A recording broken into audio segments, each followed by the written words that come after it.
Well, today is one of those shows where anything and everything could change in an instant, so we'll be monitoring that as we go along. But obviously, I want to go through what we know as of now, including Trump's considerations for fully.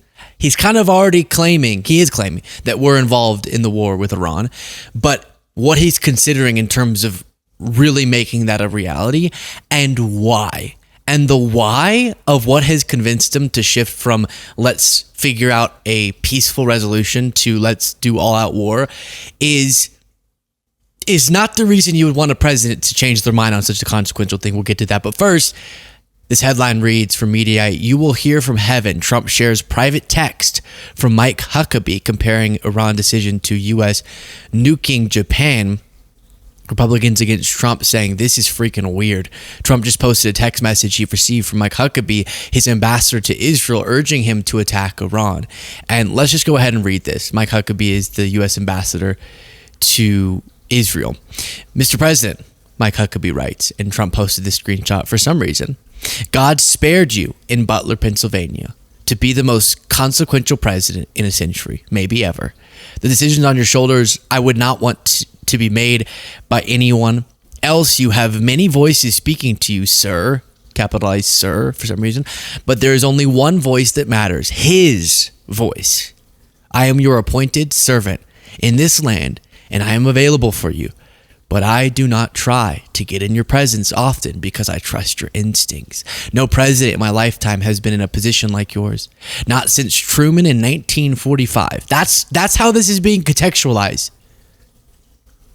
I don't reach out to persuade you, only to encourage you." What? Excuse me, Mike? "I don't reach out to persuade you, but tell you that I think you should do something. I believe you will hear from heaven, and that voice is far more important than mine or anyone else's. You sent me to Israel to be your eyes, ears, and voice, and to make sure our flag flies above our embassy. My job is to be the last one to leave, and will not abandon this post. Our flag will not come down. You did not seek this moment sought you. It is my honor to serve you." Signed off, as people of Mike Huckabee's age do, even though a contact already identifies who the person is. But he says, "Sincerely, Mike Huckabee," like an email. So that's scary, to be honest. And can I just say, I love God and listen to God and all that stuff, for sure. But maybe also listen to other stuff. But I actually have on good authority who Trump is listening to. It's not God. We'll get to it in a second. As we go through this update, rather consequential one, please do click the subscribe button if you appreciate the show and want to support its work. Then Trump was posting, again, this is him just saying, we are in a war with Iran. He's saying that without those exact words as of now. "We have complete and total control of the skies over Iran. Iran had good sky trackers and other defense equipment, and plenty of it, but it doesn't compare to American-made, conceived, and manufactured stuff. Nobody does it better than the good old USA." Then he said, "We know exactly where the so-called supreme leader is hiding. He is an easy target, but is safe there. We are not going to take him out." And then Trump specifies in parentheses, "kill."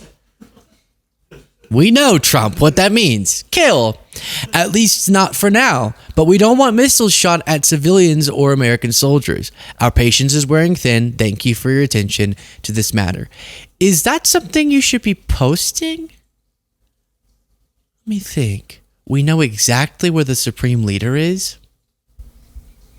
Maybe you keep that to yourself? Wouldn't that be, if you, whatever. Then he posts unconditional surrender. I guess demanding that from Iran. Now, an interesting element to this is that Trump is contradicting a recent statement from Tulsi Gabbard, who is the director of national intelligence. Media again reporting, quote, "I don't care what she said. Trump rebukes his own DNI, Tulsi Gabbard, and insists Iran very close to getting a nuke." And that brings us to this clip. The IC continues to assess that Iran is not building a nuclear weapon, and Supreme Leader Khamenei has not authorized the nuclear weapons program that he suspended in 2003. I don't care what she said. I think they were very close to having one. And then I'll give you the extended version of the Trump clip there because that was kind of short. You don't believe Iran should be able to have a nuclear weapon, but how close do you personally think that they were to getting one? Because Tulsi Gabbard testified in March that the intelligence community said Iran wasn't building a nuclear weapon. I don't care what she said. I think they were very close to having one. I got this one on you. So here's what's been very confusing. We've been getting extremely mixed messages about what the Trump administration's stance is here. Not about the we don't want them to have a nuclear weapon. That's kind of longstanding U.S. policy. But how involved is Trump willing to be? Is it just supporting Israel defensively? Is it just helping them with intelligence? Or is it us going in a full-scale war? Some reports saying that he's considering an actual declaration of war, even though he wouldn't actually have the authority to do that, but presidents have been acting without congressional approval for a while now. But what is he considering? Because obviously he ran on, I'm not going to start new wars, and I'm not the war guy, and I'm about peace, and I can make deals, and deals. That was his promise, is why some of his base is upset with him right now. But even just the way that initially Marco Rubio came out and distanced the United States from Israel's decision to strike Iran. And then you had over and over again spokespeople for Trump saying, it's fake news that Trump is considering that. Now they've flipped around and Trump is saying it's fake news that he wants peace talks, which was the entire administration line for months and in recent days. So they've been flipping all around. Well, I have the answer for you. A New York Times piece says that Trump is indeed considering dropping 30,000-pound bombs on Iran and providing American military aircraft to assist Israel in their escalating conflict in the region. Mr. Trump is seriously considering, the New York Times writes, sending American aircraft in to help refuel Israeli combat jets and to try to take out Iran's deep underground nuclear site at Fordo with 30,000-pound bombs, a step that will mark a stunning turnabout from his opposition just 2 months ago to any military action while there was still a chance of a diplomatic solution. In days, he's gone from there is to there isn't. And you would think, well, maybe one thing I always have humility about is I don't have access to the intelligence, the U.S. intelligence apparatus, and all of the classified information of some of these foreign conflicts. And so the exact decision that a president would make would be informed by that. So you could be thinking, maybe Trump just saw something, some plan that Iran had to do something truly horrible, and he's just not sharing it yet.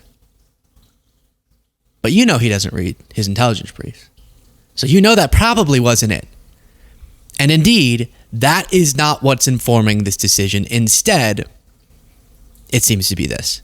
As the night wore on and the Israelis landed a spectacular series of precision strikes against Iranian military leaders and strategic sites, Mr. Trump began to change his mind about his public posture. When he woke up on Friday morning, his favorite TV channel, Fox News, was broadcasting wall-to-wall imagery of what it was portraying as Israel's military genius, and Mr. Trump could not resist claiming some credit for himself. In phone calls with reporters, Mr. Trump began hinting that he had played a bigger behind-the-scenes role in the war than people realized. Privately, he told some confidants that he was now leaning toward a more serious escalation, going along with Israel's earlier request the United States to deliver powerful bunker-busting bombs to destroy Iran's nuclear facility at Fordo. So what was the reason he shifted from, as long as there's any shot at diplomacy, like reviving the deal that I got out of, that Obama had secured, if there's any chance, then we're not going to start an all-out war with Iran. Makes sense, right? That logic works for me. And then it shifted. And so then initially it was, that was Israel's thing. Obviously, we stand with them defensively, but that's their thing. I don't know, right? That was kind of like the tone initially. And then it's gone from that to, we knew it was going to happen, to we helped with it. That's why it was effective, because Trump needs to take credit for everything.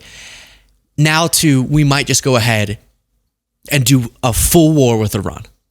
The consequences of which, honestly, I don't even think I have the knowledge to know exactly how terrible that could get. But I think in my expert opinion. Bad. And what was the reason for that shift in days?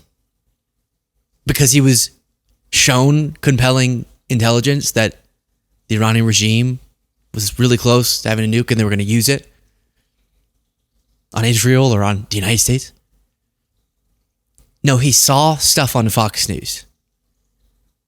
He watched Fox hosts go, wow, look at these successful strikes against Iran, and went, wait, no, I want credit. He liked the photos they were showing of Trump whenever they would talk about him and thought, how many morning segments could I get about me if I start? Not that literally, but that simplicity of, I want the conversation to be about how strong I am. Which is how, we know that's how Trump makes decisions, but to be reminded of it is more than disturbing. More than disturbing. That's where I'll leave it. Share your thoughts in the comments.